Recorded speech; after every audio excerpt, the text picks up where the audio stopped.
जय हिंद। स्वागत है आपका हमारे इस YouTube चैनल के ऊपर। और आज मैं बात करने आया हूँ संथाल विद्रोह के ऊपर।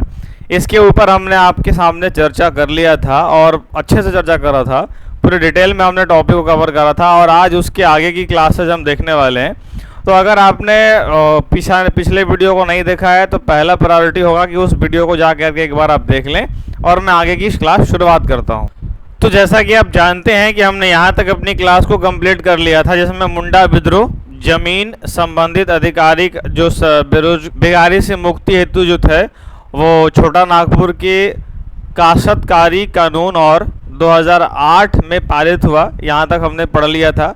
उसके बाद हमने भी पढ़ लिया था कि ताना भगत आंदोलन जो है वो जन भगत के नेतृत्व में हुआ था। 1913-14 के आंदोलन उड़ाव, मुंडा एवं संथाल जनजातियों द्वारा जो है वो सम्मिलित रूप से किया गया और इनकी प्रमुख मांगे क्या थी कि लगान न देने का आह्वान, क्योंकि भूमि ईश्वर की है, ऐसा इनका मानना था।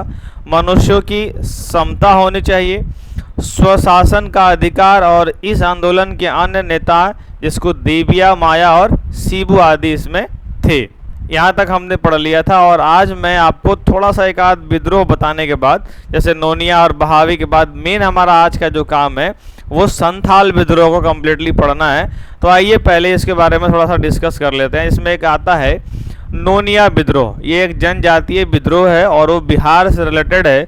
बिहार की तिरहुत, जिसको छपरा इलाका में बोलते हैं, छपरा मुजफ्फरपुर सब जो आता है उसको बोलते हैं तिरहुत। बिहार के तिरहुत, सारण, पूर्णिया एवं हाजीपुर में 1700 से 1800 ईस्वी के बीच ये विद्रोह हुआ था।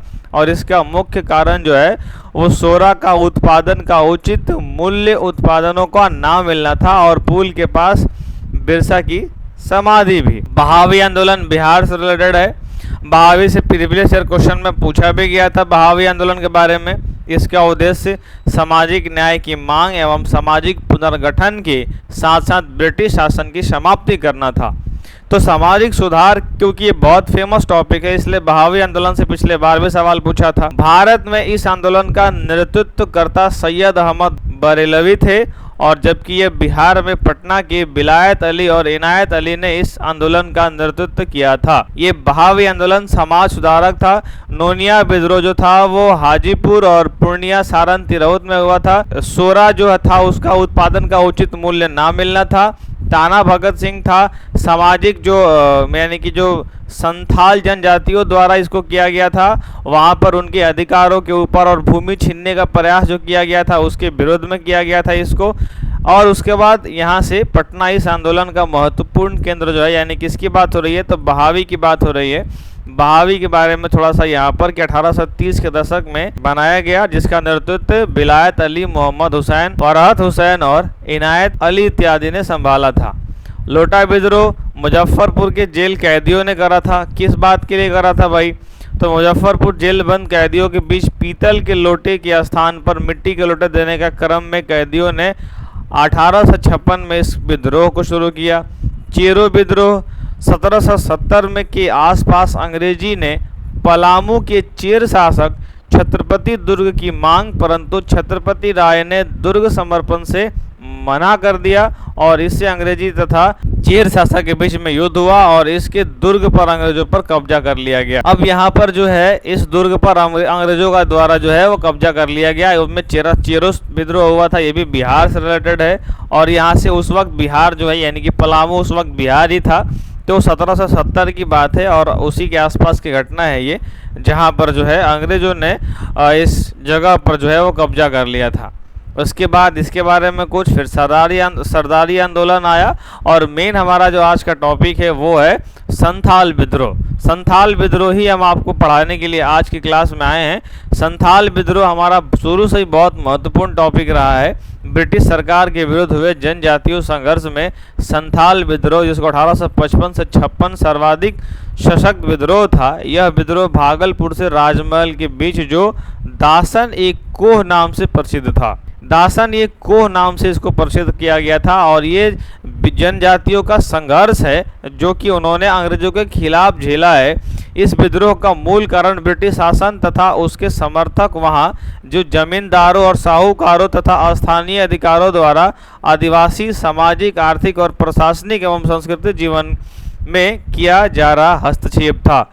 संथाली अपना बहुत बढ़िया से रह रहे थे। इस अंग्रेजों ने जाकर के वहाँ पर उनकी ज़मीन को हड़पने के लिए नए नए कानून बनाए और उनके जंगलों पर अपना जो है अपना वर्चस्व करने के लिए उन लोगों का ज़मीन किसी न किसी तरह से छीनने का योजना बनाया जा रहा था और उसी का इन्होंने विरोध किया था, लेकिन एकाएक विरोध नहीं हुआ था। संथाली को उस हद तक दबाया गया जिस हद तक वो लोग सब कुछ अपना त्यागने पर भी विवश हो गया, लेकिन उसके बाद जब उन लोग से रहा नहीं गया, उसके बाद उन लोगों ने विरोध किया। जैसे अगर किसी ढक्कन को अगर आप कसते हैं, कसेंगे तो एक समय के बाद वो टाइट, लेकिन अब उसके बाद क्या हो जाएगा, फ्री हो जाएगा। संथालियों को इतना वो लोग अंग्रेजों ने कसा, लेकिन एक समय के बाद वो लोगों ने एकदम फ्री कर दिया, फ्री हो गया संथाली लोग और विद्रोह पर उतर आए। अब वो विद्रोह क्या था, कैसे हुआ था, आइए हम एक का करके इस पर डिस्कशन करते हैं। संथाल या संथाल है ये। संथाल इस विद्रोह के माध्यम से गैर आदिवासियों को अपने क्षेत्र से भगाने तथा ब्रिटिश सत्ता को पूरी तरह से अपने पारंपरिक अधिकारों की पुनर्स्थापना का प्रयास कर रहे थे। परंपरा यानी इन लोग चाहते थे कि ब्रिटिश यहाँ से भाग जाए और हम लोग अपना पूरा जो है जैसे रह रहे थे वैसे रहें। संथाली आर्थिक रूप से आत्मनिर्भर जीवन व्यतीत करते थे। भाई जंगलों में इनका रहना होता था, वहीं से अपने कुछ खाने पीने के लिए जो है कुछ उगाना या जानवरों को मार के खाना, इनको किसी पर डिपेंड रहने की ज़रूरत नहीं थी।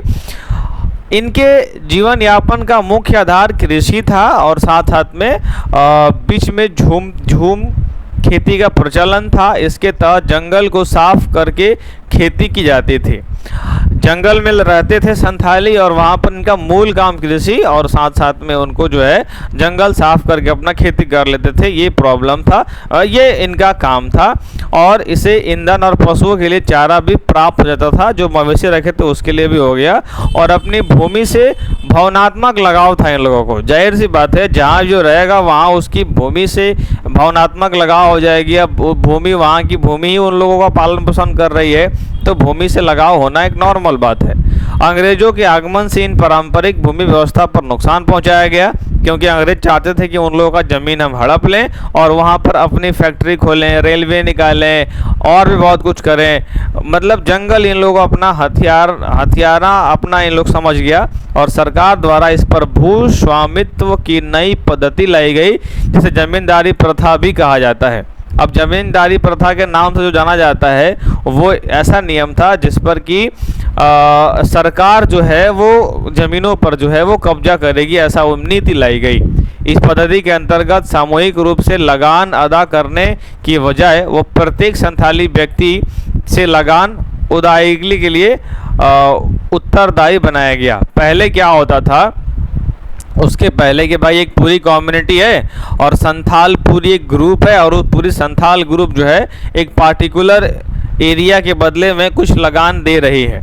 लेकिन हुआ ये बाद में कि इस नियम को हटा दिया गया कि नहीं, सामूहिक तुम नहीं दोगे, आज के बाद तुम हर व्यक्ति का अपना पर्सनल दोगे, यानी कि व्यक्ति अब कर देगा। और इससे संथाली को बहुत प्रॉब्लम हुआ कि जो संथाली सामूहिक कर देते थे तो आपस में मिलजुल करके कर देते थे, लेकिन जब व्यक्ति पर देने पर बातें आ गई तो कर इनका ज़्यादा जाने लगा और हर आदमी को देने लगा। तो ये पहला विद्रोह का कारण बना। विद्रोह हुआ नहीं, लेकिन अब अगर आपको कोई बुरा कह दे तो बस आप पहले सहते हो। एक समय के बाद जितना तक आप सह सकते हो, जब एकदम अधिक हो जाता है तब आप विरोध कर देते हो। आदिवासी समाज के द्वारा उत्पादित हर वस्तु पर नया आरोपित कर दिया गया, हर नया आइटम पे कर लगा दिया गया। इन आदिवासियों की क्षमता से बहुत अधिक था। जितना ये लोग कमाते थे, जितना ये लोग संग्रह कर सकते थे, उससे ज़्यादा कर दिया गया। नए वन के कानून द्वारा पहले से प्रयोग में लाई जा रही जंगली भूमि तथा वनोपज के इस्तेमाल भी प्रतिबंध लगा दिया गया, जिसके कारण आर्थिक उपार्जन रास्ते बंद हो गए। इन लोगों के आर्थिक उपार्जन की जो रास्ते हैं वो भी बंद कर दिए गए और जंगली पर जो है और ज़्यादा कर लगा दिया गया। और यहाँ पर जो है इनके वनोपज पर इस्तेमाल, यानी कि भूमि जहाँ पर ये लोग अपना इस्तेमाल करते थे कृषि के लिए, वहाँ पर इनको द्वारा इनकी जो है कानून बना करके और उनके ऊपर प्रतिबंध लगा दिया गया। करों की वसूली के लिए इन क्षेत्रों में बाहरी लोगों की नियुक्ति किए जाने लगा। इस तरह अब समाज में बाहरी तत्व का प्रवेश होना शुरू हो गया। एक तो इनकी पहली बात जो प्रक्रिया को आपने रोक दिया, और उसके साथ साथ जो है प्रक्रिया रोकने के बाद काम ये हुआ कि इनका कर भी बढ़ा दिया गया। तो विद्रोह होने का कारण शुरुआत यहीं से हुआ है विद्रोह, लेकिन अभी यहाँ हो नहीं रहा है। धीरे धीरे लोगों ने, जैसे संथाली जो है इनको दीक बोलते थे, दीक। तो धीरे धीरे इन बाहरी लोगों, जिसे संथाली दीक कहकर बुलाते थे, ये सवाल पूछा हुआ है बीपीएससी के द्वारा कि दीक किसको बोलते थे, की संख्या में भारी वृद्धि होने लगी, यानी बाहरी लोगों की संख्या में वृद्धि होने लगी। और ये आर्थिक संपन्नता के बल पर इस क्षेत्र पर अपना प्रभाव स्थापित करने लगे तथा संथाल के शोषण के दौर जो है वो आरंभ हो गया। अब संथाल जो है यहाँ से शोषण इनका शुरू हो गया, और क्योंकि दीक आ गए थे, दीक मतलब कि बाहरी लोग आ गए थे, और आर्थिक संपन्नता के बल पर इस प्रकार का क्षेत्र प्रभाव पड़ा कि अब संथाल जो है इनके पास कृषि भी रुक गई और कर भी इनको बहुत देने लगना पड़ा। इस तरह आर्थिक उपार्जन के रास्ते बंद होने तथा लगान में भारी बढ़ोतरी के कारण संथाल जो है लगान चुकाने में असमर्थ हो गया। जाहिर सी बात है, कैसे हो पाएगा, जिसके कारण उनकी ज़मीन जो है नीलामी होने लगी। सरकार यही चाहती थी, मतलब ब्रिटेन के लोग यही चाहते ही थे कि इन लोगों का कर जो है बहुत बढ़ा दो और इनकम कम कर दो, ताकि जब ये ऐसी स्थिति में आ जाए तो खुद ही पर क्या करने लगेंगे, ये ज़मीन की नीलामी होने लगी। और जब ज़मीन की नीलामी होने लगी तो ये जो संथाली जो है इस बात को सह नहीं पाए और अपने ज़मीन को बचाने के लिए जो है वो साहूकार और महाजनों से ऊंची दर पर उधार लेना आरंभ कर दिया। किसी एक आदमी को अगर आपको बर्बाद करना हो ना, जैसे किसी आदमी को लगे कि चलो ये बहुत बढ़ रहा है और इसको नष्ट करना है, तो इसको हाई इंटरेस्ट पे लोन दे दो और इतना लोन दो कि वो चुका नहीं पाए, जैसे पाकिस्तान हो गया अभी, और इतना लोन दे दो कि चुका नहीं पाए, जैसे बांग्लादेश हो गया, श्रीलंका हो गया। इन लोगों के पास इतना कर्ज हो गया है कि ये कभी चुका नहीं पाएंगे, शायद ही चुका पाएंगे, कभी चमत्कार वगैरह चुका देंगे, और इतना इंटरेस्ट इन लोगों के ऊपर रख दो कि ये कभी पे ना कर पाए, उसके लिए और इंटरेस्ट लेंगे। धीरे धीरे संथाली और उलझते चले गए और इसमें फंसते ही चले गए। अब साहूकारों के ऋण के जाल में और फंसते चले गए, जितना समय बीत रहा था और फंसते जा रहे थे। ऋण बढ़ गया, कृषि में इनकम कम हो गया, कर बहुत ज़्यादा बढ़ गया, ज़मीन की नीलामी होने लगी। एकदम मतलब मैं बोल रहा हूँ ना कि डिब्बे को इतना कसो कि बस टाइट हो, एकदम फ्लिप ना कर जाए, वो पूरा फ्री ना हो जाए, और ये वो लोग इन लोगों के साथ कर रहे थे। संथाली की इस आर्थिक दुर्बलता के कारण भूमि का हस्तांतरण प्रक्रिया शुरू हो गया। जाहिर सी बात है, अब इनके पास इतना इन लोगों को प्रताड़ित कर दिया कि इसकी प्रक्रिया शुरू कर दिया, और संथालों को अपनी भूमि गंवानी पड़ी तथा उन्हें बेगार कराई जाने लगी, और बेगारी के दौरान उन पर अनेक तरह के अत्याचार किए जाने लगे। उनको ज़मीन से भगाने लगा गया, उनको दूर भगने लगा गया। अत्याचारों के विरुद्ध शिकायत करने के बावजूद न्यायालय और प्रशासन की शिथिलता में उनके आक्रोश और बढ़ गई। जब इनको परेशान किया गया तो वो गए और न्यायालय में गए, प्रशासन के पास गए कि भाई अंग्रेजों हमारा विरोध कर रहे हैं, हमारे ही द्वारा हमारे ज़मीन को छीने जा रहा है, हमारा नीलामी हो रहा है, हमारा बहुत कुछ नुकसान हो रहा है। लेकिन वहाँ की प्रशासन भी ब्रिटेन के पक्ष में थी, वहाँ की प्रशासन भी, और ये बात सच है कि हमें हमारे भारतीय लोगों के कुछ लोग जो हैं, जो साहूकार और जमींदारी थे, ये भारतीय ही रहते थे और भारतीयों के द्वारा ये करवाया जाता था। तो कहीं ना कहीं हमारा जो देश गुलाम रहा है, उसमें जो साहूकार लोग जो थे, जो ज़मीनी के बहुत बड़े जो ठेकेदार रहते थे, वो लोग भी अंग्रेज़ों के साथ ही रहते थे।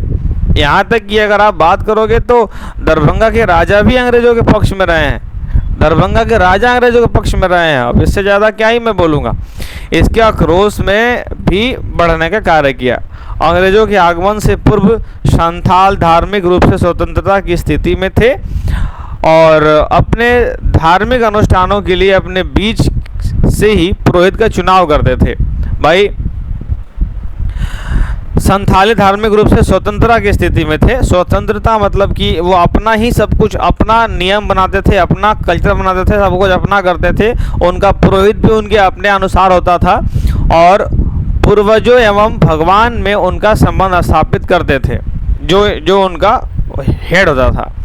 किंतु ईसाई मिशनरियों ने इस क्षेत्र में प्रवेश करने की इनकी धार्मिक भावनाओं को भी आहत किया। जब इतना सब कुछ हो गया तब इनके धर्म को भी टच कर लिया गया, जिसके कारण इनमें विद्रोह की प्रवृत्ति पनप गई। धर्म के प्रति लोग सुनना नहीं चाहते हैं। अगर मैं अभी धर्म के प्रति कुछ भी बोल दूं, धर्म पर सवाल कर दूं, तो एक नॉर्मल आदमी बिना सोचे रिएक्ट करेगा।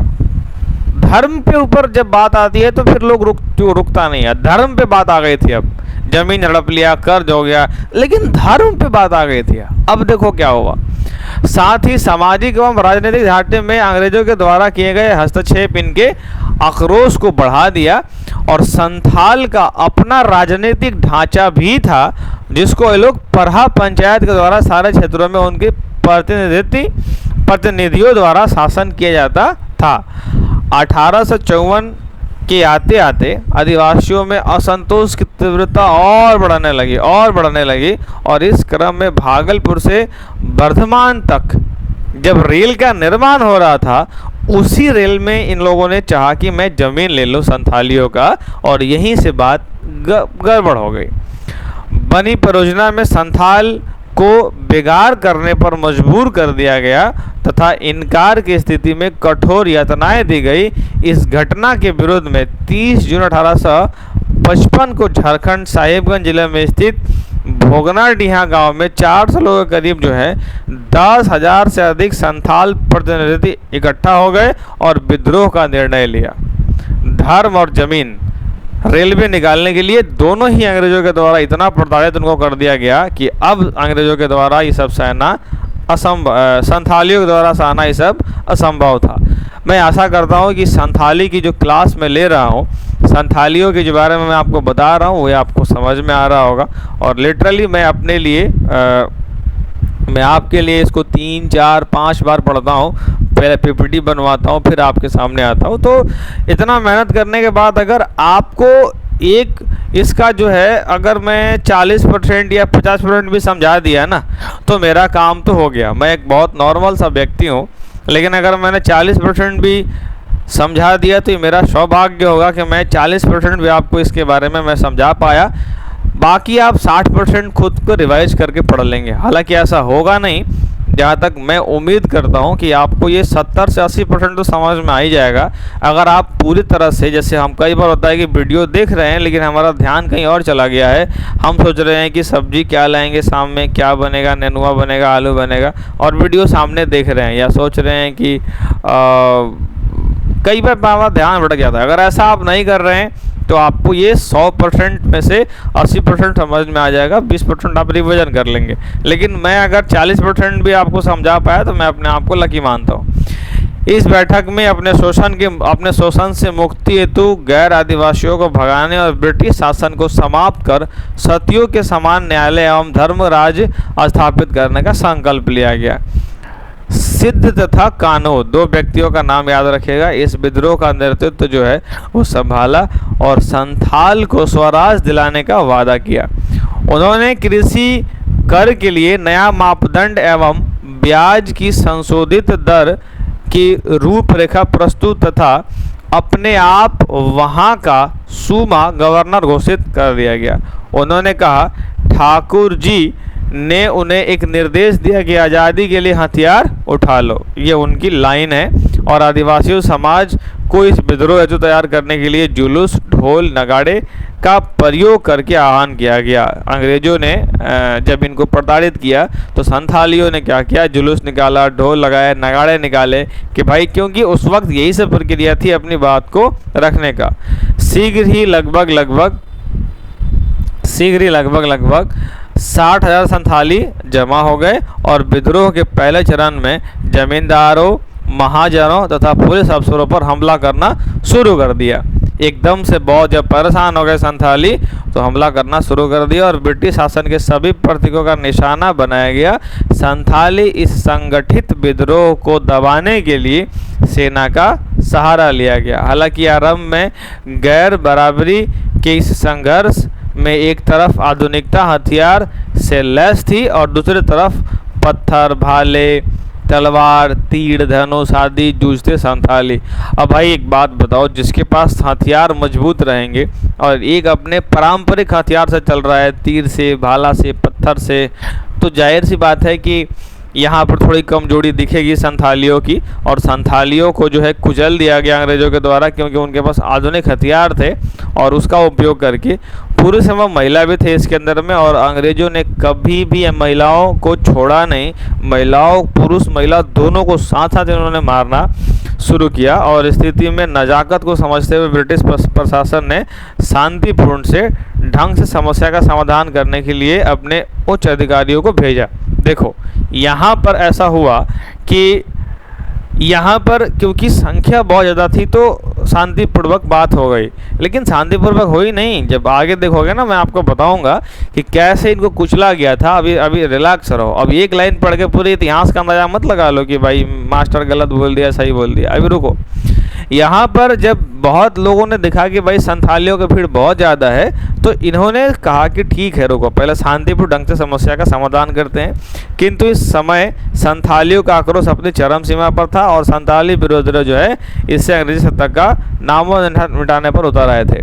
संथालियों के दिमाग पर एक चीज़ था कि इनको ख़त्म करना है और इतना विरोध में लोग चले गए कि भाई अब नामो निशान मिटाने पर आ गए थे। इस विद्रोह को तीव्रता को देखते हुए अब सहारा लेकर इसे दबाने का, यानी कि सेना का सहारा लिया गया अब अंग्रेजों के द्वारा और इसे दबाने का प्रयास किया गया। अब देखो आपको यहाँ से दिखेगी मेन चीज़ दिखेगी। कैप्टन अलेक्जेंडर तथा लेफ्टिनेंट थॉमसन के नेतृत्व में सेना की टुकड़ियों भेजी गई तथा उपद्रवग्रस्त क्षेत्रों में मार्शल लॉ लागू कर दिया गया। साथ ही विद्रोही नेताओं को गिरफ्तार करके इनाम की घोषणा कर दी गई। गिरफ्तार कर लिया गया हेड को वहां से, और जैसे हेड को करोगे जाहिर सी बात है अंततः सत्ता को घोर अत्याचार एवं निरंकुशतापूर्ण कार्रवाई में 1856 के अंत तक विद्रोह को कंप्लीटली कुचल दिया गया। पूरी इसमें कठोरता दिखाई गई थी और इस तरह संथाल विद्रोह एक सशक्त जनजातीय विद्रोह था। और इसकी प्रशंसा इस बात के लिए की जाती है कि कम से कम एक समय में 60,000 लोग आए तो एक साथ, और इस एकजुट को स्वतंत्र चेतना उत्पन्न करने वाली आसान कार्य नहीं था। फिर भी इन्होंने एक कार्य को बखूबी अंजाम दिया और इसका परिचय रहा। इस विद्रोह की असफलताओं के लिए अनेक कारणों को जिम्मेदार माना जाता है, जैसे संथालियों के पास अपना हथियार न होना एक सबसे बड़ा कारण है। जैसे ब्रिटिश सरकार के आधुनिक हथियारों का मुकाबला नहीं किया जा सकता है। जाति धर्म के नाम पर संगठित एक जनजातीय विद्रोह था जिसे वर्ग भावना का अभाव था। मतलब ये लोग अपने धर्म के लिए लड़ रहे थे, अपनी जाति के लिए लड़ रहे थे। इनको देश से उस वक्त बहुत ज़्यादा रेलेवेंट नहीं था, वहाँ पर ये अभाव थी। साथ ही सीमित दायरे में फैले इस विद्रोह का स्वरूप स्थानीय था, जिसका मुकाबला ब्रिटिश साम्राज्य ने आराम से कर लिया। विभिन्न इतिहासकारों ने संथाल विद्रोह के बारे में भिन्न भिन्न बातें कही हैं। मुले नामक इतिहासकार ने इस मुठभेड़ की संज्ञा दी और किसी ने मुठभेड़ कहा। इनकी बहादुरी का वर्णन इस प्रकार है कि संथालों ने आध्यात्म साहस की परिचय जो है वो दिया था। असहनीय यातना सहने के बावजूद उन्होंने उफ तक नहीं की और आत्मसमर्पण किया। इस बार एक झोपड़ी में 45 संथाली छिपे हुए थे। अब देखिए क्रूरता की हद देखिए। इस बार एक झोपड़ी में 45 संथाली छिपे हुए थे तथा बाहरी सिपाही, जिसको हम लोग बाहरी सिपाही ने उसे घेर रखा था और सिपाही गोली चलाते तथा संथाली तीर। जब संथालियों के पास तीर की समाप्ति हो गई तो सिपाही उस झोपड़ी में घुसे और उस झोपड़ी में केवल एक बूढ़ा संथाली जिंदा बचा और एक सिपाही ने जब उसे आत्मसमर्पण करने को कहा तो बूढ़ा संथाली सिपाही पर टूट पड़ा और अपनी कुल्हाड़ी से सिपाही के टुकड़े टुकड़े कर दिए। लेकिन बाकी लोगों को पहले ही मारा जा चुका था। जो 45 संथाली उस झोपड़ी में थे और वो तीर और गोली चलाते थे, तो उनको एक बचा था, वो टुकड़े कर दिए, लेकिन उसको भी फिर बाद में मार दिया गया। संथाली विद्रोह का परिणाम क्या रहा? तो विद्रोह समाप्ति के बाद ब्रिटिश सरकार भागलपुर एवं वीरभूमि के कुछ क्षेत्रों को काटकर संथाली परगना नामक जिले का निर्माण कर दिया गया। संथाल परगना टेनेंसी अधिनियम बनाया गया। संथाल के ग्राम प्रधान को मान्यता दी गई तथा ग्रामीण अधिकारियों को पुलिस का अधिकार दिया गया और मतलब इसकी सामाजिक व्यवस्था को पुनः समानता प्रदान दी गई तथा 37वें अधिनियम के तहत 1856 में संथाली परगना को नॉन रेगुलेशन जिला घोषित किया गया और इसके अनुसार यहाँ सामान्य कानून नहीं लागू किया जा सकता था। तो ये कैसी लगी आपको संथाल विद्रोह प्रॉपर? मैं आशा करता हूँ कि आपको बढ़िया लगा होगा। मैं ऐसे ही आपको वीडियो लेके आते रहता हूँ, तो आप हमारे साथ जुड़ जाइए। बीपीएससी को अगर हिट करना है तो मैं आपके लिए तैयार बैठा हूँ। कोई और आपको बात कुछ पूछनी है या कुछ और आपको मुझे बतानी है, कमेंट आपके लिए खुला है, एक बार ज़रूर बताइए कि और मैं अपने आप में क्या इम्प्रूव कर सकता हूँ। इस वीडियो को आपने यहाँ तक देखा, इसका मतलब कि आप हमारे बहुत बहुत बहुत महत्वपूर्ण व्यक्ति हैं हमारे लिए। आपसे बस एक छोटी सी मेरी रिक्वेस्ट है कि आप एक कमेंट में जय हिंद लिख दीजिए ताकि मुझे पता चले कि आप यहाँ तक आए थे। बाकी एक बार और आपका आभार इस वीडियो को देखने के लिए। मिलते हैं नेक्स्ट वीडियो के अंदर।